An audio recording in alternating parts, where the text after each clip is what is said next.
Team इंडियानं किवींना धुतलंय। भारताकडून न्यूझीलंडला 256 धावांचं आव्हान दिलं गेलंय।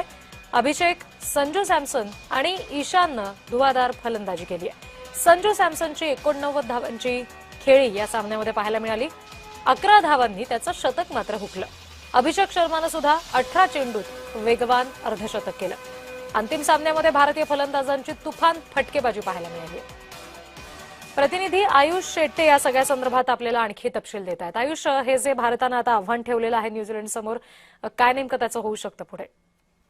जे कोणाला अपेक्षित नव्हतं ते भारताने केलं। सुरुवातीपासूनच तुफान फटकेबाजी भारताने केली। अभिषेक शर्मा, संजू सॅमसनने पॉवर प्लेमध्ये 92 धावा जोडल्या। अभिषेक शर्मा संपूर्ण विश्वचषकात शांत होता, पण आज त्याने 21 चेंडूत 52 धावा केल्या। तर दुसरीकडे संजू सॅमसन, त्याला कन्सिस्टंट सॅमसन म्हटलं तरी वावगं ठरणार नाही।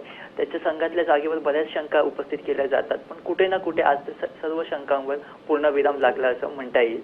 ईशान किशन, ज्याला 2 वर्षानंतर भारतीय संघात खेळण्याची संधी मिळाली, त्याने संपूर्ण विश्वचषकात उत्कृष्ट कामगिरी केली। त्याने आज देखील 54 धावांची खेळी केली। न्यूझीलंड समोर 256 धावांचं टार्गेट आहे, पण न्यूझीलंडला हलक्यात घेता येणार नाही। त्यांच्याकडे फिन ॲलन, टिम सायफर्ड आणि ग्लेन फिलिप्स हे आक्रमक फलंदाजी करणारे फलंदाज आहेत आणि त्यांना आक्रमक फलंदाज म्हणून ओळखलं जातं। डाव किती प्रमाणात येतो हे देखील महत्त्वाचं असेल। जेवढा कमी प्रमाणात डाव असेल तेवढाच भारतीय गोलंदाजांसाठी फायदा आहे। पण बुमराह आणि अर्शदीप कशी गोलंदाजी करतात यावर निर्भर आहे की ट्रॉफी भारताची होणार की न्यूझीलंडची। जी, निश्चित। आयुष, धन्यवाद या सगळ्या तपशिलांसाठी।